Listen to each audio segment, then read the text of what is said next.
Hello hello जय हिंद दोस्तों, UP classes में आपका स्वागत है। मैं निकेश यादव पुनः आप आ चुका हूं, जो कि आपका सिविल सेकेंड सेमेस्टर यानी कि सिविल नहीं केवल जो ब्रांचें आपकी सारी हैं उसमें जो आपका ये सब्जेक्ट अप्लाइड फिजिक्स सेकेंड है, ये सभी में सेम है। तो दैट मैं इसको आज लेकर आ चुका हूँ, जिसमें कि इसके पहले हमारे 6 लेक्चर हो चुके हैं। यानी कि जो आपका ये जो यूनिट है इसमें 2 चैप्टर कंबाइन से पहला आपका था ऑसिलेशन, दूसरा आपका वेव मोशन। यानी कि हमने जो आपके पिछले 6 लेक्चर हुए हैं, 6 लेक्चर में हमने ऑसिलेशन के बारे में पढ़ लिया है, जिसमें इसमें जितने भी टॉपिक्स थे सारे टॉपिक्स के बारे में हमने कंप्लीट कर लिया है और हमने कुछ एक्स्ट्रा चीजें जानी है। और साथ ही साथ इसमें जो न्यूमेरिकल्स थे, पिछली हमारी जो आपकी 6वीं और 5वीं क्लास थी उसमें हमने न्यूमेरिकल डिस्कशन किया है। यानी कि जो आपकी 4 क्लासेस थी उसमें आपकी थ्योरी चली है और ये जो आपकी 5वीं और 6वीं क्लास थी इसमें आपका न्यूमेरिकल डिस्कशन हुआ है।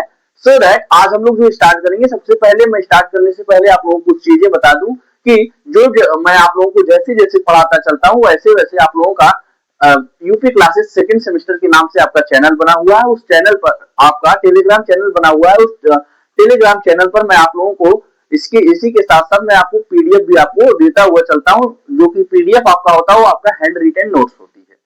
सो दैट हम लोग आज स्टार्ट करते हैं। जो हमारी सबसे पहले आपकी टॉपिक्स रहेगी, जैसे कि आपका यूनिट का नाम है आपका जैसे ऑसिलेशन एंड वेव मोशन। तो हमने ऑसिलेशन पढ़ लिया, हमें वेव मोशन से शुरुआत करना है। तो सबसे पहले हम लोग शुरुआत करेंगे कि वेव आपका क्या होता है। क्या होता है आपका वेव, यानी कि तरंग, जिसे हिंदी में बोला जाता है तरंग। आपका पहला टॉपिक जो है ये हमारा है वेव, वेव्स यानी कि तरंगे। आपकी तरंगे क्या होती हैं? तो सबसे पहले जैसे कि मैं आप लोगों को एक परिभाषा बता देता हूं, उसके बाद उसको मैं अच्छे तरीके से एक्सप्लेन करूंगा, आप लोगों को अच्छी तरीके से समझ में आ जाएगी। सबसे पहले तरंग जो किसी माध्यम में उत्पन्न क्या होता है, विक्षोभ होता है। क्या होता है? डिफॉर्मेशन होता है। जो क्या करता है, जो अपने रूप को बिना बदले या फिर अपने जगह पर स्थित ही रहता है। स्थित रह के तरंग को क्या करता है, ऊर्जा और संवेग को क्या करता है, एक स्थान से दूसरे स्थान तक भेजता है। क्या करता है? एक स्थान से दूसरे स्थान तक भेजने का कार्य करता है। हम लोग बोल सकते हैं कि जो हमारी तरंग है, तरंग एक प्रकार की हमारी क्या है, विक्षोभ है, जो अगर हम किसी माध्यम में उत्पन्न करते हैं तो वह क्या करता है, एक स्थान से दूसरे स्थान तक अपने रूप को बिना बदले क्या करता है, ऊर्जा और संवेग दोनों का क्या करता है, स्थानांतरण करता है। यानी कि अगर मैं आपको एक साधारण सा एग्जांपल लेकर बताऊं कि अगर हम क्या करते हैं, यहां पर आपने देखा होगा कि आपकी प्रेयर में जब लड़के खड़े रहते हैं तो लाइन से मान लीजिए कि लड़के आपके आपके लड़के जो हैं वो आपके खड़े हैं और यहाँ कुछ लड़के और साथ ही साथ में खड़े हैं और क्या करते हैं कि उसमें से कोई लड़का क्या होता है, थोड़ा सा शरारत कर जाता है। शरारत कर जाता है तो क्या करता है, अब यहाँ अपना हाथ लिया है और इधर भी मान लीजिए कुछ लड़के हैं, आपके लड़के रहते ही हैं और हैं लड़के आगे, ऐसे मान लीजिए लाइन लगी रहती है। तो क्या होता है कि जो ये वाला लड़का है ये अपने हैंड से क्या करता है, इसको धक्का देता है। जो आप पीछे वाला लड़का होता है क्या करेगा, अगर वो धक्का देगा एक लड़के को, क्या करेगा, अपने हाथ से धक्का देगा तो वह इस लड़के को धक्का दिया, ये जाकर इस पर गिरा, ये जाकर इस पर गिरा, ये जाकर इस पर गिरा। यानी कि क्या हो रहा है कि ऊर्जा का क्या हो रहा है, यानी कि ये यहाँ पर कार्य किया, क्या करने में, इसको धक्का देने में। क्या करने में, इसको धक्का देने में ये कार्य किया और ये कार्य क्या हो रहा है, यहाँ इसके ऊपर जा रहा है, इसका प्रभाव इस पर पड़ रहा है, इसका प्रभाव इस पर पड़ रहा है, इसका प्रभाव इस पर पड़ रहा है। ये ऐसे ऐसे क्या कर रहा है, आगे की तरफ चला जा रहा है। तो इस स्थिति में हम कह सकते हैं कि ये हमारी क्या उत्पन्न हुई है, तरंग उत्पन्न हुई है। क्या हुई, हमारी उत्पन्न हुई है, तरंग उत्पन्न। अब आप कहेंगे सर तरंग उत्पन्न हो गई, आप तो बता दिए कि एनर्जी का ट्रांसफर हो रहा है। तो मैं बोलूंगा हाँ, क्योंकि मैं अगर इसको धक्का मारा हूं तो ये अगले को भी धक्का मारा, ये अगले को भी धक्का मारा, ये अगले को भी धक्का मारा। अगर आगे कुछ नहीं है तो ये जब आपका धरती पर गिरेगा, यानी कि आपका सरफेस पर जब गिरेगा तो ये सरफेस को भी धक्का मारेगा। यानी कि तरंग किसी माध्यम में उत्पन्न वह विक्षोभ है जो ये अपने रूप को बिना बदले एक स्थान से दूसरे स्थान तक क्या करता है, ऊर्जा और संवेग का क्या करता है, संचरण करता है, यानी कि ऊर्जा और संवेग को एक स्थान से दूसरे स्थान तक पहुंचाता है। दूसरी बात, अब मैं बोल रहा हूं और माइक में सुनाई दे रहा है और आपको भी सुनाई दे रहा है, तो मैं जब बोल रहा हूं तो माध्यम के कण क्या कर रहे हैं, कुछ इस प्रकार ऐसे ऐसे ऐसे अपने ही स्थान पर। किस प्रकार, मैं अगर यहां से बोल रहा हूं तो माध्यम के कण यहां पर है, मान लीजिए कुछ माध्यम के कण ऐसे ऐसे ऐसे ऐसे ऐसे ऐसे ऐसे आपके माध्यम के कण ये यहां नहीं जा रहे हैं। अगर मान लीजिए कि आप यहां पर उपस्थित हैं, अगर आप यहां पर उपस्थित हैं और मैं यहां से क्या कर रहा हूं, मैं यहां से बोल रहा हूं, मैं यहां से क्या कर रहा हूं, मैं यहां से आप लोगों को बोल रहा हूं, यानी कि मेरी आवाज यहां से निकली तो ये माध्यम के कण हैं, ये अपने ही स्थान पर रहेंगे, लेकिन क्या करेंगे, ये इधर इधर इधर ऐसे ऐसे गति करेंगे। इसी प्रकार ये भी यहां तक गति करेगा, इसी प्रकार ये भी गति कर रहा है, इसी प्रकार ये भी अपने स्थान पर क्या कर रहे हैं, कंपन कर रहे हैं, वाइब्रेटरी मोशन कर रहे हैं। क्या करें, टू एक आपका यहां है, इस पॉइंट के इधर उधर क्या कर रहा है, टू आर्को मोशन। तो यहां से ये ऊर्जा को जो मैं बोलूंगा, आपकी जो ध्वनि ऊर्जा है, इसको यहां से यहां तक लेगा, फिर ये इसको यहां से यहां तक पहुंचाएगा, फिर ये यहाँ पे कंपन कर रहा है, इसको यहाँ तक पहुंचाएगा, फिर ये जो है ये आपका यहाँ कंपन कर रहा है, इसको यहाँ तक पहुंचाएगा, फिर ये इसको यहाँ तक पहुंचाएगा, फिर ये इसको यहाँ तक, फिर ये इसको यहाँ तक, फिर ये इसको आपके कान तक पहुंचा देगा, जिससे आपको क्या होगा, मेरी आवाज आपको सुनाई पड़ने लगेगी। दूसरा एग्जाम्पल हम लोग लेते हैं, ये भी हमारी क्या हुई, तरंग संचलन हो रही है, क्या हमारी वेव हमारी क्या करिए, चल रही है। तो अगर हम एक और एग्जाम्पल लेते हैं, हमारा कोई तालाब है, कोई हमारा तालाब लेते हैं, इस तालाब में अगर हम लोग जब अगर पानी आपका रहता है, उस स्थिति में अगर हम लोग कोई पत्थर फेंकते हैं, क्या करते हैं, पत्थर फेंकते हैं, तो वो पत्थर क्या करता है, पत्थर के चारों ओर कुछ इस प्रकार, कुछ इस प्रकार, कुछ इस प्रकार, कुछ इस प्रकार, कुछ इस प्रकार, कुछ इस प्रकार आपकी क्या हो जाती है, तरंग उत्पन्न हो जाती है। जो तरंग क्या करती है, बाहर की ओर फैलती चली जाती है, ऐसे चलती है, ऐसे ऐसे करके बाहर की ओर। यानी कि अगर आपका पत्थर यहां गिरा है तो चारों तरफ कैसे चलेंगी, ऐसे ऐसे ऐसे ऐसे ऊपर नीचे करके ये आपकी क्या होती है, तरंग चलती है। आई थिंक तरंग क्या होती है ये आपको समझ में आ गया होगा, वे क्या होता है ये आपको समझ में आ गया होगा। तो मैं आपको यहां पर लिखता हूं तरंग की परिभाषा।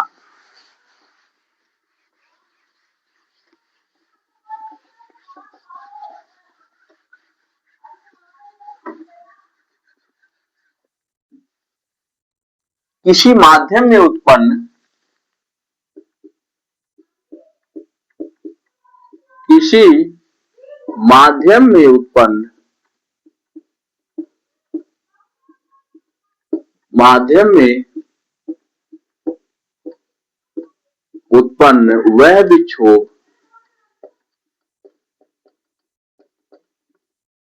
वह विक्षोभ जो अपने रूप को, अपने रूप को बिना बदले,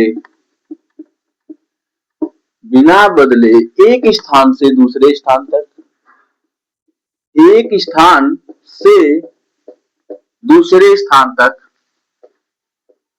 दूसरे स्थान तक ऊर्जा व संवेग का ट्रांसफर करता है या फिर स्थानांतरण करता है, ट्रांसफर करता है,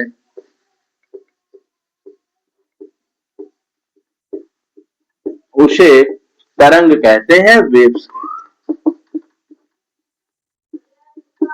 क्या कहते हैं, तरंग कहते हैं, वेव्स कहते हैं। अब जो तरंग आपकी संचरित होती है या फिर तरंग आपकी मोशन गति करती है, उसके लिए क्या होना चाहिए, जो आपका मीडियम होता है।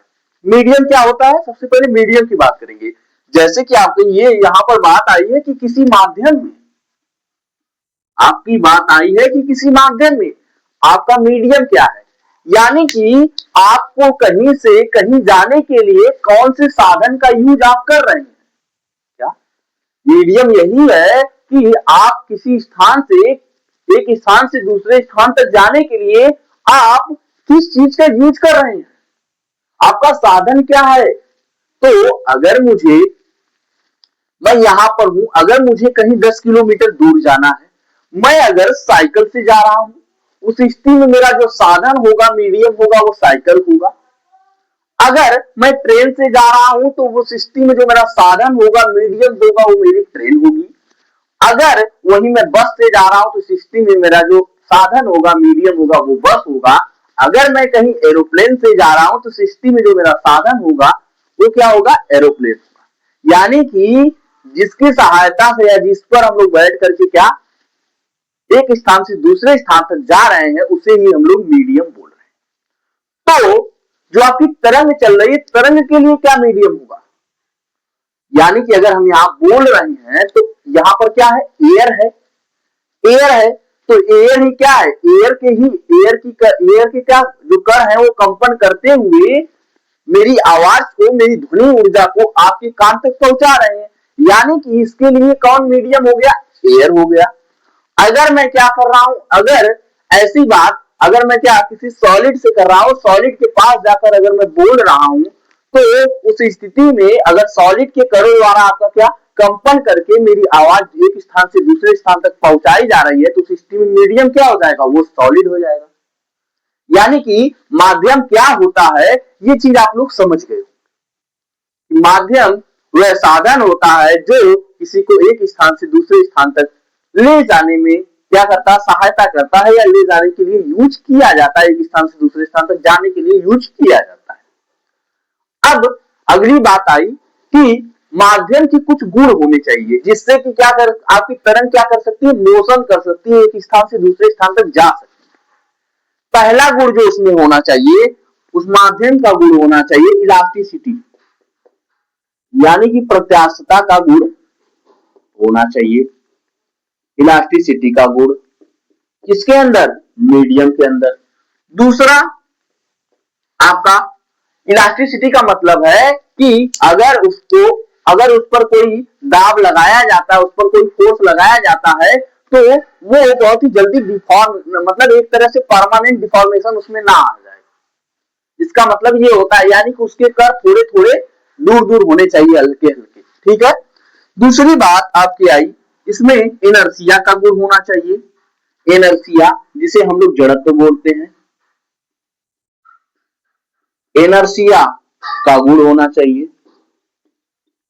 किसका गुण होना चाहिए, इनर्सिया का गुण होना चाहिए। जो तीसरी बात आई, न्यूनतम प्रतिरोध होना चाहिए, यानी कि अगर आप अगर रास्ते से जा रहे हैं, कहीं भीड़ भाड़ ज्यादा है, क्या हो रहा है, कहीं जा रहे हैं, दो आपके चौराहे, एक चौराहे पर जा रहे हैं, वहां पर भीड़ भाड़ बहुत ज्यादा है, और एक चौराहा है, उस चौराहे पर भीड़ ज्यादा नहीं है। एक चौराहा ऐसा है जहां पर इतनी भीड़ लगी है कि आप जा ही नहीं सकते हो। क्या, एक चौराहा ऐसा है जहां पर इतनी भीड़ लगी है कि आप जा ही नहीं सकते हो। दूसरा चौराहा ऐसा है जहां पर भीड़ बहुत ही कम है, यानी कि जहां पर आप जा सकते हो। तो उसी के लिए बोला जाता है कि आपके मार्ग में, हमारे मार्ग में न्यूनतम बाधा होनी चाहिए। तो तरंग आपकी क्या करेगी, तेजी से चलेगी। क्या करेगी, आपकी जो तरंग होगी वो तेजी से चलेगी। यानी कि तरंग के संचरण के लिए माध्यम में जो आपका प्रतिरोध होना चाहिए, रेजिस्टेंस होना चाहिए, वो न्यूनतम होना चाहिए। प्रतिरोध या ऑब्स्टेकल बोल दो, बाधा बोल दो, प्रतिरोध कम होना चाहिए, कम होना चाहिए। ये हमारे तरंग के बारे में जो हमारी बातें थी, ये हमारी बातें। एग्जाम्पल अगर तरंग का बोला जाए, तो अगर आप लोग देखे होंगे कि कोई रस्सी आपकी है, रस्सी को हम किसी दृढ़ आधार से क्या करते हैं, अगर हम बांध देते हैं, सबसे पहले आपकी रस्सी मान लीजिए टाइट की है, हमने बांध दिया और यहां से हमने पकड़ लिया, हमने क्या किया, यहां से हम पकड़ लिए और इसको क्या करने लगे, ऐसे ऐसे करके हिलाने लगे। यानी कि हमने इस रस्सी को यहां पर क्या किया, इस पर रस्सी पर हमने थोड़ा सा कार्य किया, यानी कि हमने एनर्जी दिया। तो आग की जो रस्सी होती है वह कुछ इस प्रकार कुछ इस प्रकार कुछ इस प्रकार क्या करती है, आगे पीछे यानी कि ऐसे ऐसे करके आपकी गति करते हुए ये आपकी एनर्जी यहां से यहां से यहां से यहां से यहां से यहां से यहां तक ट्रांसफर हो जाती है। कभी कभी ऐसा होता है कि अगर ये आपका कमजोर है, यानी कि रस्सी जो है अच्छे तरीके से नहीं बंधी है, तो वो आपकी खिंच जाती है। क्या होती है, खिंच जाती है। यानी कि जो यहां पर हमने एनर्जी दी है, ये आपके रस्सी के कड़ों से होते हुए यहां पर चली गई है, इसके दृढ़ आधार पर चली गई है। यानी कि आपकी तरंग है। क्या है, तरंग है। तो हम लोग बोल सकते हैं रस्सी में उत्पन्न तरंग। एग्जाम्पल अगर हम लोग तरंग का लेंगे तो रस्सी को जब हम लोग ऐसे करते हैं तो सिस्टम में उसमें भी तरंग उत्पन्न होती है। क्या होती है, रस्सी को अगर हम मिलाते हैं तो रस्सी तरंग में उत्पन्न होती है। पानी में अगर हम लोग तालाब में पत्थर फेंकते हैं तो उसमें भी हमारी तरंग उत्पन्न होती है। अगर हम लोग बोल रहे हैं इस स्थिति में भी तरंग आपकी उत्पन्न हो रही है। तो आई थिंक जो आपकी तरंग है इसके बारे में आप लोगों को समझ में आ गया होगा। अब हम तरंग से रिलेटेड कुछ डिफिनेशंस के बारे में बात करेंगे जो कि आपके एग्जाम में पूछ दी जाती है। क्या की जाती है, पूछ दी जाती है। जैसे कि सबसे पहले हम आपका जब हम लोग सिंपल हार्मोनिक मोशन पढ़ रहे थे तो उस स्थिति में हम लोग एम्पलीट्यूड की बात किए थे, यानी कि आयाम की बात किए थे कि आपका एम्पलीट्यूड क्या होता है। तो आज अभी ये जो क्लास है इसमें भी हम लोग सबसे पहले एम्पलीट्यूड की बात करते हैं, लेकिन वेव मोशन में एम्पलीट्यूड क्या होता है। मान लीजिए some important definitions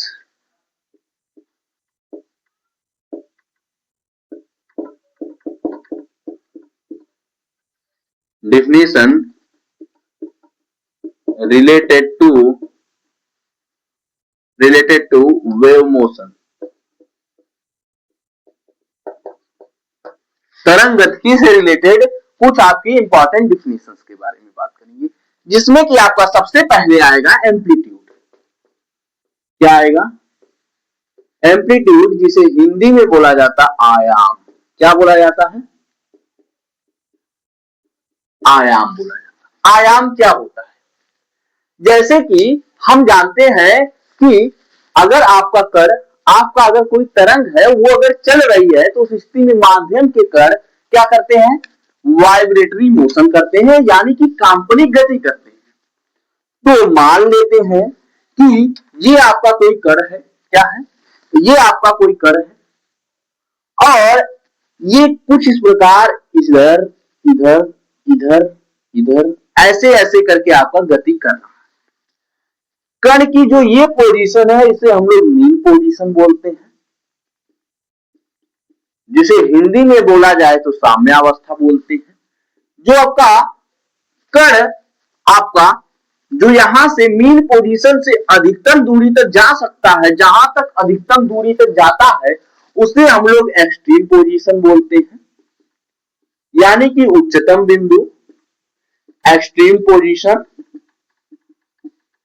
और आपका ऊपर या फिर नीचे या फिर उधर या फिर इधर आपका कण जितना नीचे अधिकतम जा सकता है उसे भी एम्पलीट्यूड कहते हैं, या एक्सट्रीम पोजीशन यहां तक भी कहते हैं,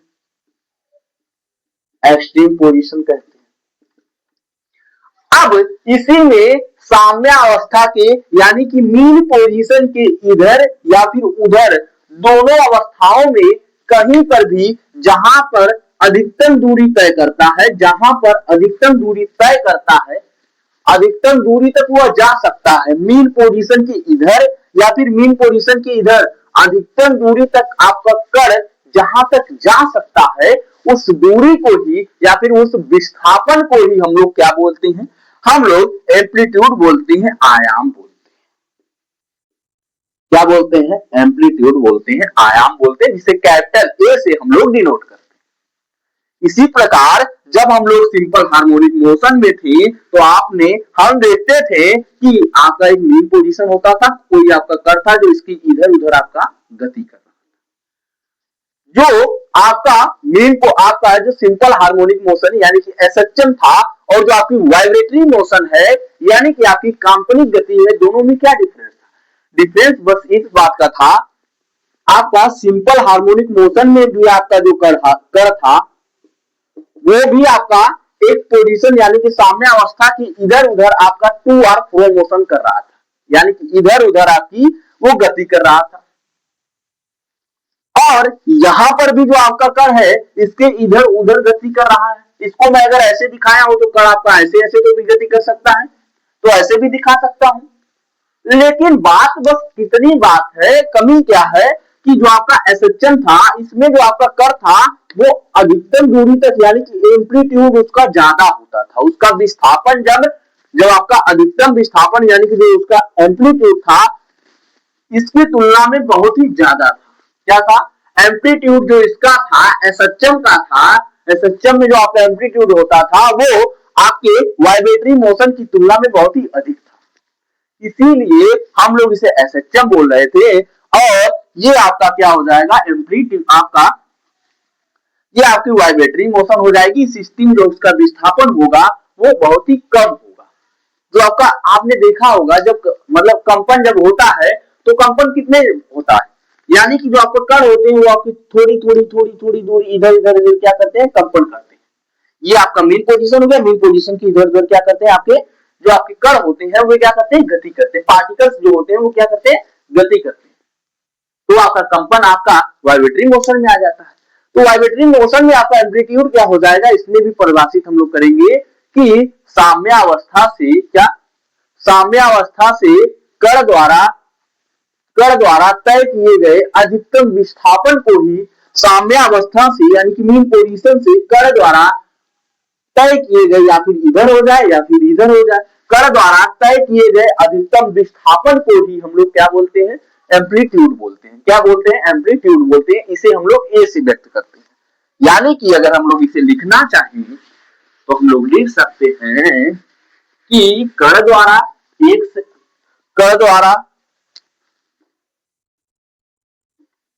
आपका, अगर हम लोग इसको परिभाषित करेंगे लिखेंगे कंपन गति करते हुए कण द्वारा, या फिर कंपन करते हुए कण द्वारा, करते हुए कण द्वारा साम्यावस्था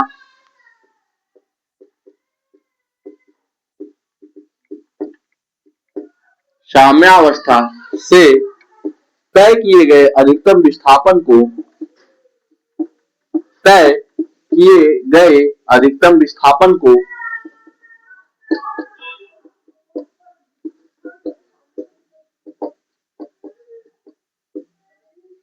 अधिकतम विस्थापन को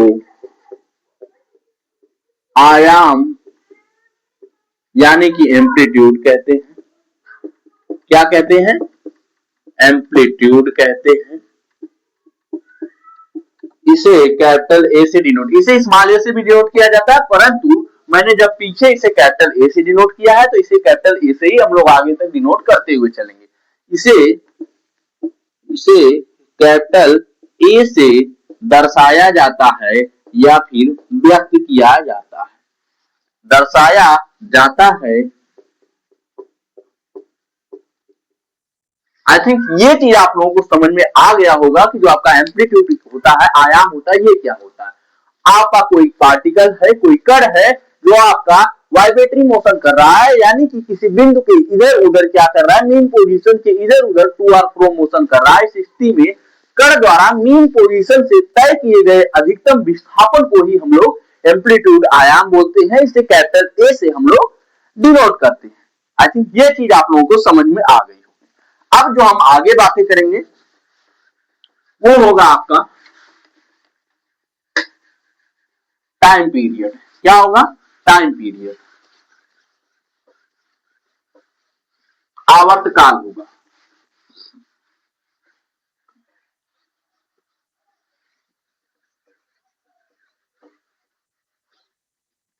आवर्तकाल, टाइम पीरियड।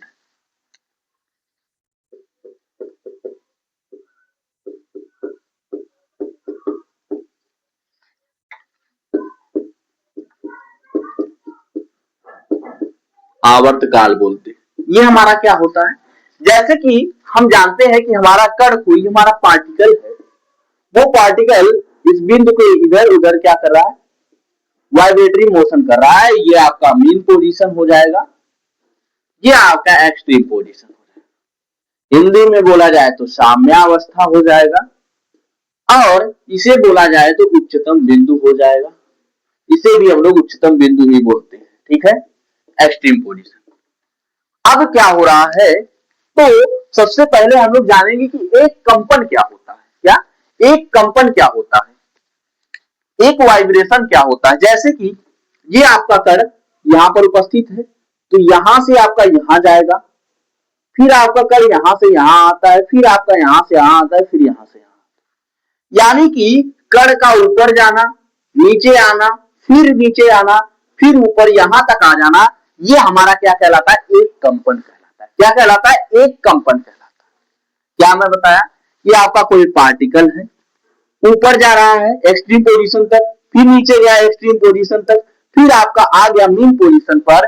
तो यहां से यहां, यहां से यहां, यहां से यहां जाने में वो जितनी दूरी तय किया है ना, क्या किया है, जितनी दूरी तय किया है, वो आपका एक कंपन दूरी कहलाएगी। क्या कहलाएगी, एक कंपन कहलाएगी। ये नहीं कि आपका कण यहां से यहां गया और फिर यहां आ गया तो इसे हमने एक कंपन बोल दिया, नहीं। आपका कण यहां से यहां गया, फिर यहां आया, फिर नीचे गया, फिर यहां पर अगर आपका आ गया कण, तो उसे हम लोग एक कंपन बोलेंगे। अब एक कंपन, आई थिंक आपको समझ में आ गया होगा कि वन वाइब्रेशन क्या होता है, एक कंपन क्या होता है, ठीक है। जैसे हम लोग एसएचएम में सिंपल हार्मोनिक मोशन में एक साइकिल बोलते थे। क्या बोलते थे, एक साइकिल, यानी कि एक चक्र बोलते थे। क्या बोलते थे, एक चक्र बोलते थे कि आपका कण एक चक्कर लगाने में जितना ही समय ले रहा है, उसे ही हम लोग क्या बोलते हैं, टाइम पीरियड बोलते हैं। इसी स्थिति में हम लोग बोलेंगे कि आपका कंपन गति करते हुए कण द्वारा, क्या कंपन गति आपका कण कर रहा है, कण द्वारा एक चक्कर यानी एक कंपन, क्या एक कंपन, एक वाइब्रेशन पूरा करने में जितना समय ले रहा है, उसे ही हम लोग क्या बोलते हैं, टाइम पीरियड बोलते हैं। क्या बोलते हैं, टाइम पीरियड बोलते हैं। तो हम लोग इसे बोल सकते हैं, अगर हम लोग परिभाषित करें तो ये आपका क्या हो जाएगा कि कंपन करते हुए, कंपन करते हुए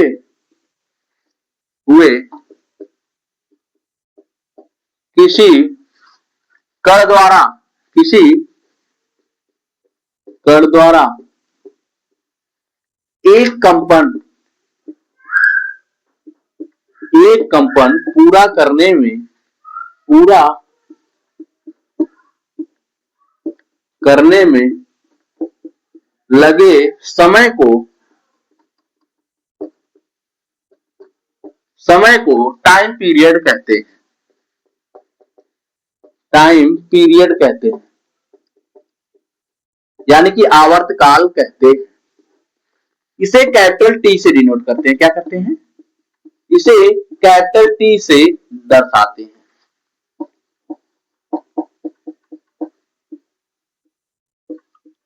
इसे हम लोग किससे दर्शाते हैं, कैपिटल टी से हम लोग इसे डिनोट करते हैं। आई थिंक ये जो चीज है आपको अच्छे तरीके से समझ में आई हो। अब अगर इसी के बाद, ये आपकी दूसरी परिभाषा थी, अगर हम लोग यहीं पर इसे हम लोग कैपिटल टी से, अगर फ्रीक्वेंसी की बात करें, क्या करें कि फ्रीक्वेंसी हमारी क्या होती है, फ्रीक्वेंसी, फ्रीक्वेंसी को हम लोग हिंदी में अगर बोले तो आवृत्ति बोला जाता है। क्या बोला जाता है, आवृत्ति। अगर मैं इसको समझाऊं तो मान लेते हैं कि आपका एक पार्टिकल क्या है, ये आपका इसके इधर उधर आपका गति कर रहा है, ये मेन पोजीशन है, इसके इधर उधर आपका पार्टिकल क्या कर रहा है, काल्पनिक गति यानी कि वाइब्रेटरी मोशन आपका कर रहा है। इस स्थिति में एक सेकंड में, क्या एक सेकंड में आपकी फ्रीक्वेंसी क्या कहलाएगी? एक सेकंड में इस कण द्वारा किए गए कंपनों की संख्या को, क्या एक सेकंड में इस कण द्वारा किए गए कंपनों की संख्या को, यानी कि आपका ये पार्टिकल है, ये यहां से गया, यहां आया, फिर यहां आया तो एक कंपन हो गया, फिर यहां गया, फिर यहां आया, फिर यहां आया, फिर यहां, तो दो कंपन कहलाए। मान लेते हैं कि आपका जो कण है वो आपका एक सेकंड में दो कंपन किया, तो आपका जो दो कंपन है ना, वही आपका क्या कहलाएगा? फ्रीक्वेंसी कहलाएगा। क्या कहलाएगा? फ्रीक्वेंसी कहलाएगा। तो हम लोग अगर परिभाषित करेंगे तो इस स्थिति में लिख सकते हैं कि कंपन गति करते हुए कण द्वारा एक सेकंड में, क्या एक सेकंड में तय किए गए चक्करों की संख्या को, क्या एक सेकंड में तय किए गए चक्करों की संख्या को हम लोग वाइब्रेटरी आपका बोलते हैं, कि फ्रीक्वेंसी यानी कि आवृत्ति बोलते हैं। इसे हम लोग स्मॉल एन से प्रदर्शित करते हैं। आई थिंक ये चीज आप लोगों को क्लियर हुई हो। तो हम लोग लिख सकते हैं कि कंपन करते हुए कण द्वारा, कंपन करते हुए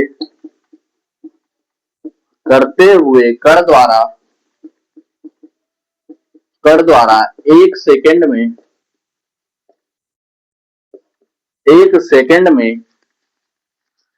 तय किए गए कंपनों की संख्या को, तय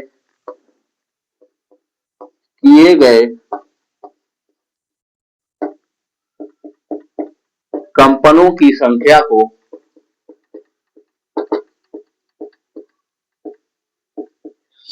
को फ्रीक्वेंसी यानी कि आवृत्ति कहते हैं। क्या कहते हैं? आवृत्ति कहते हैं। इसे स्मॉल एन से डिनोट करते हैं, इसे स्मॉल एन से दर्शाते हैं। दूसरी एक चीज और है कि जो आपकी फ्रीक्वेंसी होती है वो आपके टाइम पीरियड के क्या होती है? व्युत्क्रमानुपाती होती है। क्या होती है? टाइम पीरियड की व्युत्क्रमानुपाती होती है।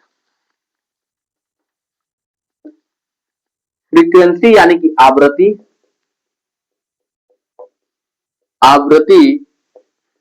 आवर्तकाल के व्युत्क्रमानुपाती यानी कि रेसिप्रोकल अगर बोला जाए तो, आवर्तकाल के व्युत्क्रम के बराबर होती है।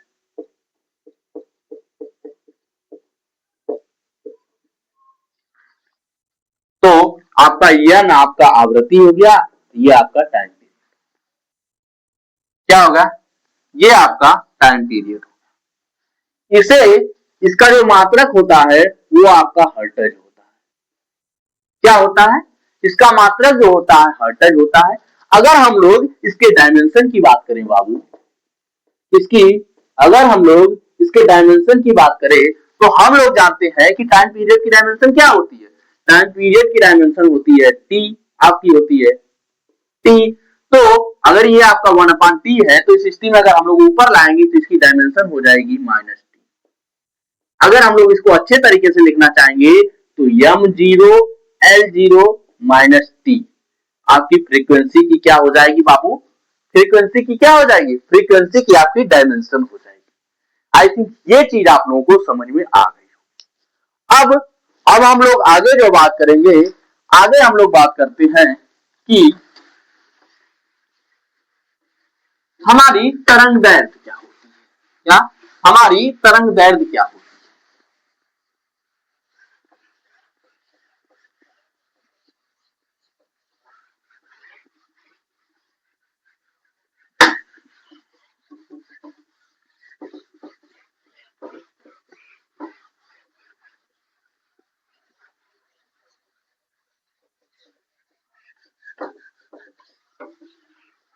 तरंग दैर्ध्य जिसे हम लोग वेव लेंथ बोलते हैं, यह आपकी 4th नंबर डिफिनीशन है। वेव लेंथ यानी कि तरंग दैर्ध्य अगर बोला जाए तो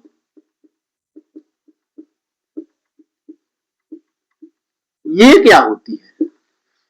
हम जानते हैं, मान लेते हैं कि आपका कोई पार्टिकल है जो आपका कुछ इस प्रकार गति करते हुए चल रहा है, ऐसे ऐसे ऐसे ऐसे ऐसे ऐसे।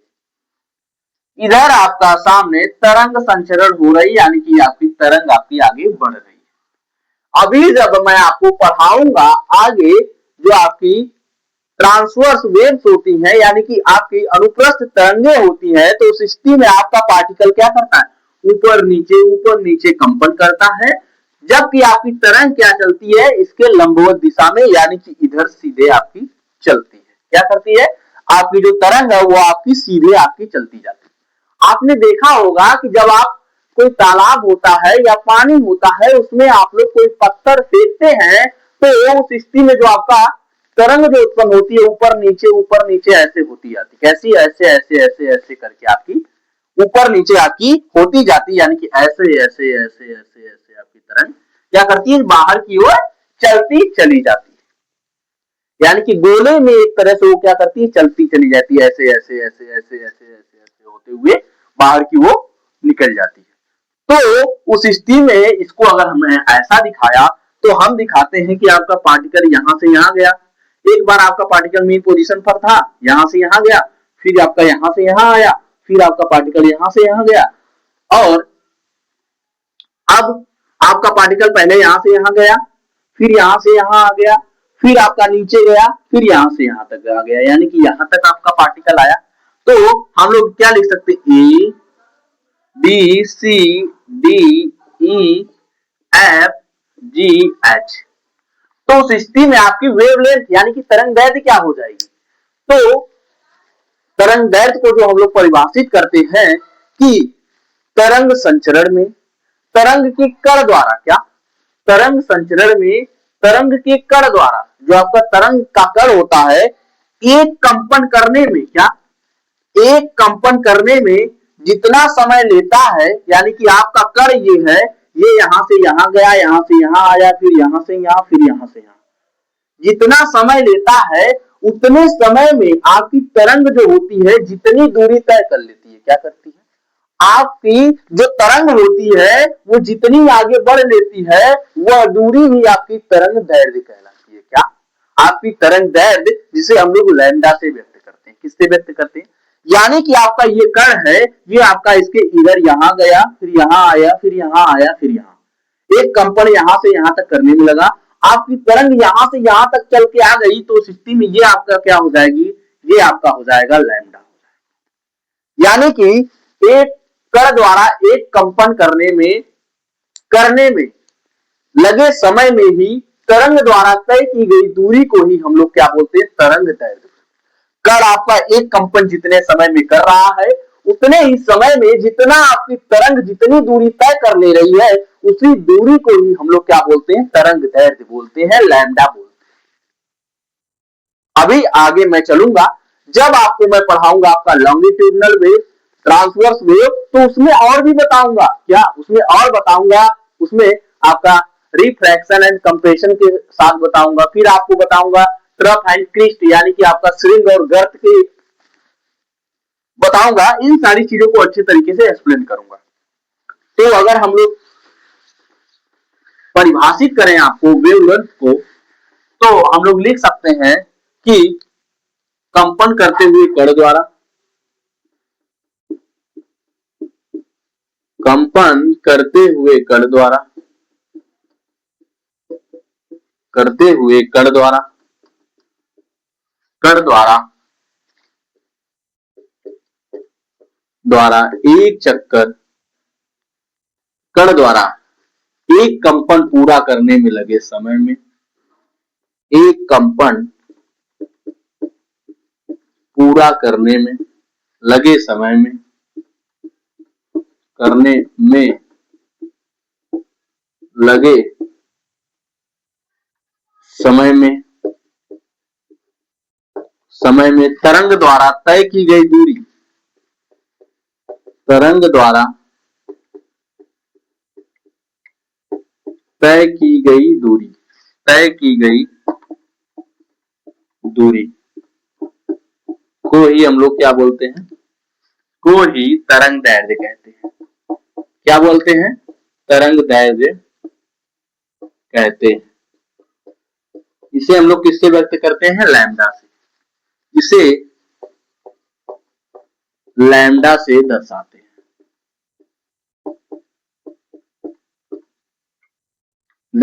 हैं, क्या? जो आपकी वेवलेंथ क्या होती है कि कोई आपका कण है जो आपका क्या कर रहा है? कंपन कर रहा है। आपकी अगर तरंग आपकी चलेगी तो स्थिति में आपके कण जो है वो कंपन करेंगे। तो वो बोल रहा है कि एक कंपन, क्या आपका पार्टिकल है, एक कंपन जितने समय में करता है उतने समय में तरंग द्वारा तय की गई दूरी, क्या आपका एक पार्टिकल है, वो पार्टिकल क्या कर रहा है? तरंग आपका उस, अगर आपकी तरंग चलेगी यानी कि आपका पार्टिकल क्या होगा? वाइब्रेटरी मोशन करेगा, कंपन करेगा। तो उस स्थिति में आपके कण द्वारा एक कंपन पूरा करने में जितना समय लिया जा रहा है उस समय में तरंग द्वारा तय की गई दूरी को ही हम लोग क्या बोलते हैं? तरंग दैर्ध्य यानी कि वेवलेंथ बोलते हैं। इसे लैम्डा से व्यक्त किया जाता है। तो हमने ये लिख दिया। अब अगली जो हमारी आएगी डिफिनीशन वो हमारी आएगी वेव नंबर। वेव नंबर, तरंग संख्या क्या होती है? क्या आपका तरंग संख्या क्या होती है? तरंग संख्या के बारे में बात करनी है। तो जो आपकी तरंग संख्या होती है, अगर इसको परिभाषित किया जाए तो ये बोला जाता है कि एकांक लंबाई में, क्या एकांक लंबाई में तरंगों की संख्या को, क्या एकांक लंबाई में तरंगों की संख्या को हम लोग क्या बोलते हैं? हम लोग वेव लेंथ, आपका वेव नंबर बोलते हैं, तरंग संख्या बोलते हैं। यानी कि आपका एक तरंग मान लीजिए चल रही है तो इस स्थिति में इसे हम लोग किससे व्यक्त करते हैं? आपका वी डैश से। ये आपकी क्या हो जाती है? 1/लैम्डा हो जाती है। ये इसका मात्रक क्या हो जाएगा? मीटर इनवर्स होता है। क्या होता है इसका मात्रक? मीटर इनवर्स होता है। बोल रहा है कि एकांक लंबाई में तरंग द्वारा, क्या एकांक लंबाई में आपकी पूरी लंबाई लैम्डा थी, यानी कि एक तरंग आपका एक कण द्वारा एक कंपन पूरे करने में जितना समय लगता था, यानी कि जो आपकी तरंग दैर्ध्य थी वो लैम्डा थी। तो बोल रहा है कि एकांक लंबाई में तरंगों की संख्या को, क्या एकांक लंबाई में जो आपकी आपकी तरंगों की जो संख्या होती है उसे ही हम लोग क्या बोलते हैं? तरंग संख्या बोलते हैं।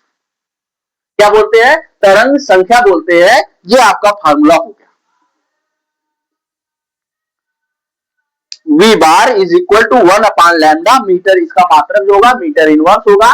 अगर हम लोग इसके डायमेंशन यानी कि बीमा की बात करेंगे, इसकी डायमेंशन की बात करेंगे तो इसकी जो डायमेंशन हो जाएगी 1/ आपकी लंबाई है यानी कि आपका L1 हो जाएगा, L की पावर में 1 ऊपर ले जाएंगे तो L-1 हो जाएगा। अगर हम लोग इसको अच्छे तरीके से लिखना चाहेंगे तो ये आपका कुछ इस प्रकार हो जाएगा, M0 L-1 T0 आपका। यही आपका हमारा क्या हो जाएगा? हमारी इसकी आपकी डायमेंशन हो जाएगी। आई थिंक ये चीज है जो आपको अच्छे तरीके से समझ में आई होगी कि ये क्या होती है। अब अगर हम लोग अगली बात करें, फेज, क्या बात करें? फेज बात करें कि आपका फेज क्या होता है, कला क्या होती है।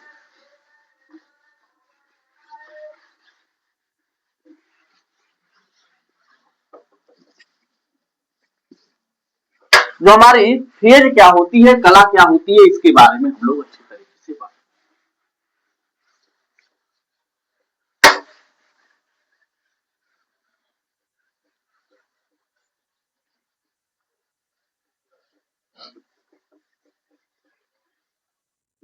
फेज कला क्या होती है इसके बारे में बात करेंगे। तो हमारी जो छठी परिभाषा आती है वो आती है phase.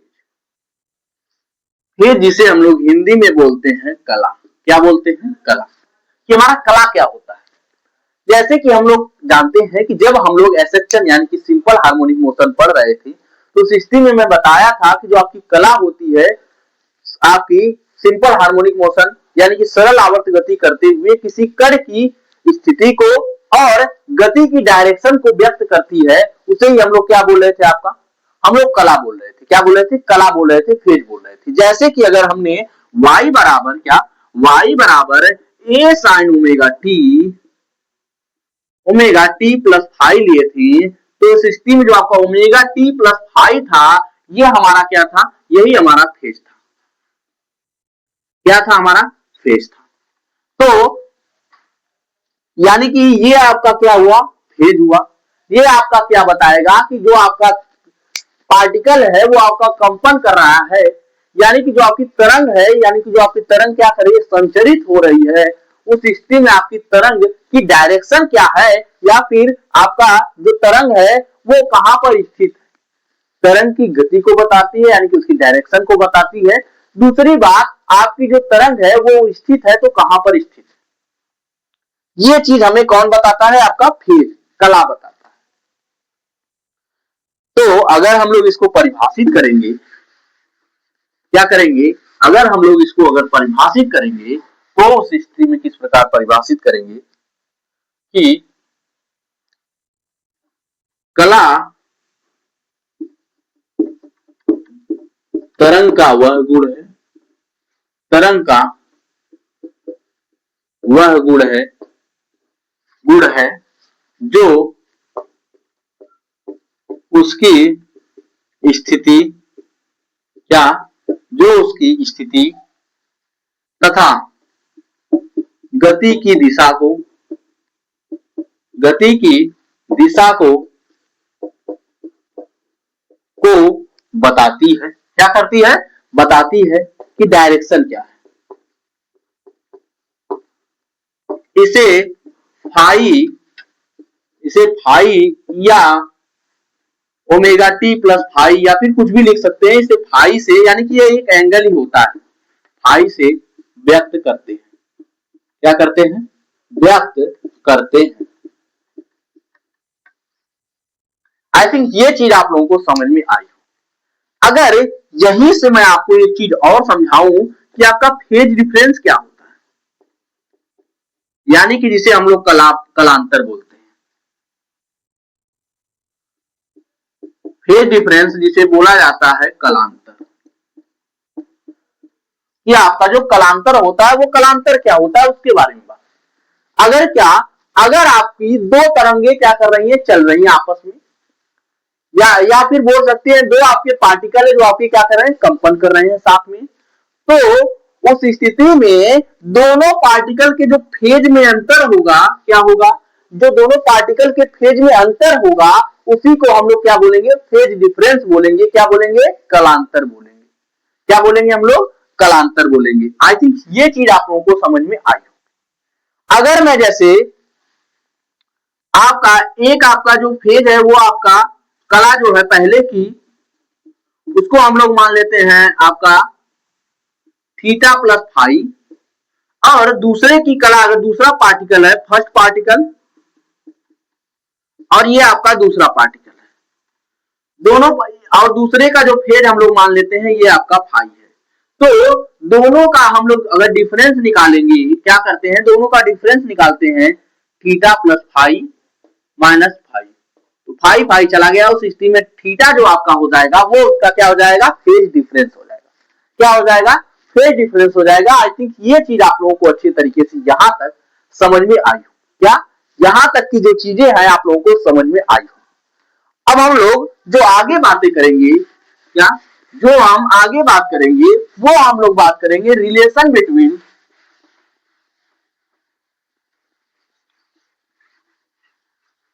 Frequency, time period and speed of wave.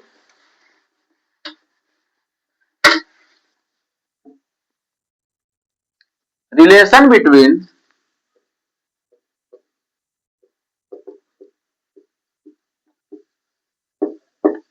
Relation between आपका टाइम पीरियड, पीरियड जिसे हम लोग कैपिटल टी से डिनोट करते थे, फ्रीक्वेंसी जिसे हम लोग एम से व्यक्त करते थे, साथ ही साथ में हम लोग आपका तरंग दैर्ध्य यानी कि वेव लेंथ, वेव लेंथ जिसे हम लोग किससे व्यक्त करते थे, आपका लैम्डा से। अब हम लोग जानते हैं and speed, and speed of wave, speed of wave. यानी कि तरंग की चाल जिसे हम लोग स्मॉल v से व्यक्त करते हैं।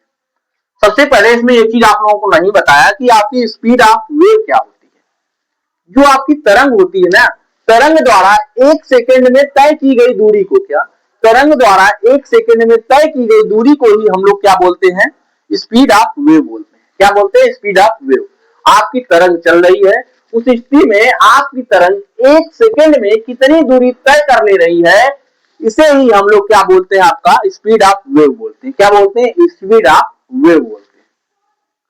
तो अगर हम इनके बीच रिलेशन निकालें तो हम लोग जानते हैं कि जो आपका टाइम पीरियड होता है तरंग द्वारा या फिर कण द्वारा एक कंपन पूरा करने में लगे समय को ही हम लोग क्या बोलते हैं, टाइम पीरियड। तो हम लोग साधारण सी बात जानते हैं कि चाल बराबर दूरी बटा समय होता है। तो यहां पर चाल क्या हो जाएगी, आपकी v यानी कि स्पीड ऑफ वेव। जो आपकी तरंग है, तरंग की स्पीड क्या हो जाएगी, ये आपकी v हो जाएगी। अगर हम लोग डिस्टेंस की बात करें तो हमने बताया था कि एक चक्कर पूरा करने में एक चक्कर जो आपका कंपन है, जितने समय में आपका कंपन एक चक्कर पूरा कर रहा है उतने समय में तरंग द्वारा तय की गई दूरी आपकी क्या थी, लैम्डा थी। क्या थी, आपकी लैम्डा थी। तो ये आपकी क्या हो जाएगी, डिस्टेंस हो जाएगी। उसके बाद जो आपका टाइम था, यानी कि एक आवर्त आपका एक कंपन पूरा करने में जितना समय लग रहा था उसे हमने टाइम पीरियड बोला था। तो ये आपका हो जाएगा। ये हमारे बीच आपका एक रिलेशन निकल गया। क्या रिलेशन निकल गया है, v बराबर लैम्डा अपॉन टी। यानी कि जो आपकी यहां पर स्पीड ऑफ वेव है वे किसके बराबर हो गई, आपका तरंग द्वारा तय की गई दूरी, यानी कि तरंग दैर्घ्य आपकी जो हो गई वेवलेंथ, अपान में आपका क्या हो गया, टाइम। दूसरी चीज, अगर इसी को हम लोग क्या करें, आपका टी को इधर लाएं, टी बराबर लैम्डा अपान वी कर दें। और हम लोग एक बात और जानते हैं कि जो आपका टाइम पीरियड होता है ये आपके 1 अपान n के बराबर होता है। यानी कि आपकी जो फ्रीक्वेंसी होती है, फ्रीक्वेंसी के व्युत्क्रम के बराबर होता है। तो इस स्थिति में हम लोग लिख सकते हैं कि n is equal to 1 upon T. तो t के स्थान पे अगर हम लोग ये रखेंगे तो ये हमारा क्या हो जाएगा, n बराबर आपका आ जाएगा v अपान टी। क्या आ जाएगा हमारा, v अपान टी आ जाएगा आपका, नहीं v अपान आपका ये लैम्डा आ जाएगा। अगर हम लोग v को इधर लिखें तो v बराबर अगर लैम्डा को इधर लाएं तो ये हमारा क्या हो जाएगा, n इंटू लैम्डा। यानी कि आपका speed of wave is equal to frequency into आपका हो गया वेव लेंथ। आई थिंक ये वाला फार्मूला कैसे आया है आपको समझ में आया होगा, क्योंकि हम जानते हैं कि जो चाल बराबर दूरी बटा समय होता है और जो आपकी स्पीड होती है वो उसे हम लोग v से डिनोट करते हैं, और जो आपकी डिस्टेंस यानी कि तरंग दैर्घ्य होती है आपकी उसे हम लोग किससे, लैम्डा से डिनोट करते हैं। वो आपका जो टाइम पीरियड होता है यानी कि आवर्तकाल होता है तरंग द्वारा एक कंपन पूरा करने में, जो आपका कण द्वारा एक कंपन पूरा करने में, या फिर तरंग द्वारा जो आपकी तरंग है तरंग द्वारा एक तरंग दैर्घ्य यानी कि एक आपकी जो यहां से यहां तक की आपकी डिस्टेंस रहेगी, यानी कि एक कंपन पूरा करने में जो समय लग रहा है उसे ही हम लोग क्या बोलते हैं, टाइम पीरियड बोलते हैं। तो सिस्टम में v बराबर लैम्डा अपान टी हो गया। और हम लोग जानते हैं कि जो हमारा टाइम पीरियड होता है वो आपका फ्रीक्वेंसी के व्युत्क्रम के बराबर होता है। इसलिए में n बराबर 1 अपान टी लिख दिया। तो सिस्टम में अगर हम लोग t के स्थान पे अगर लैम्डा अपान v रखेंगे तो आपका ये आपका उल्टा है, तो ये आपका ऊपर आ जाएगा, v अपान लैम्डा हो जाएगा। इस स्थिति में अगर हम लोग v बराबर n इंटू लैम्डा कर देंगे तो हो जाएगा speed of wave is equal to frequency into wavelength. I think ये चीज आप लोगों को अच्छे तरीके से समझ में आ गई। यहां तक की जो चीजें आप लोगों को समझ आ गई होगी, अब जो हमारी अगली क्लास होगी वो हमारी अगली क्लास होगी आपकी जो टाइप्स ऑफ वेव्स है जैसे कि आपकी हो गया ट्रांसवर्स वेव, लॉन्गिट्यूडनल वेव्स, यानी कि अगर हिंदी में बोला जाए तो आपकी अनुदैर्ध्य तरंग, उसके बाद आपकी अनुप्रस्थ तरंग। इन तरंगों के बारे में डिटेल से बात करेंगे। उनकी जो प्रॉपर्टीज होती हैं, वे तरंगे कहां कहां पर चल सकती हैं, कहां पर नहीं चल सकती हैं, इन सारी चीजों के बारे में बात करेंगे। साथ ही साथ जो आपका उसके बाद वाला जो लेक्चर होगा, इसके बाद वाला जो लेक्चर होगा वो शायद 30 मिनट का आपका लेक्चर होगा, लेकिन जो उसके बाद अगला जो आपका लेक्चर आएगा वो शायद 1 घंटे का होगा। वो आपका इस यूनिट का लास्ट लेक्चर होगा, जो कि आपका किस पर रहेगा, अल्ट्रासोनिक पर रहेगा। फिर उसके बाद जो आपका ऑप्टिक्स है उसको हम लोग अच्छे तरीके से स्टार्ट करेंगे। इसमें शायद बहुत ज्यादा न्यूमेरिकल्स इसमें आगे नहीं है, लेकिन जो आपके एसएचएम में जो आपके न्यूमेरिकल थे, सिंपल हार्मोनिक मोशन में, जो आपके ऑसिलेशन में जो आपके न्यूमेरिकल थे, वो न्यूमेरिकल आपके पिछली छठी और 5वीं क्लास में करा दिए गए। आई थिंक ये चीज आप लोगों को अच्छी तरीके से समझ में आई होगी। साथ ही साथ मैं क्या करता हूँ, अब मैं साथ आप लोगों से विदाई लेना चाहता हूँ। जय हिंद।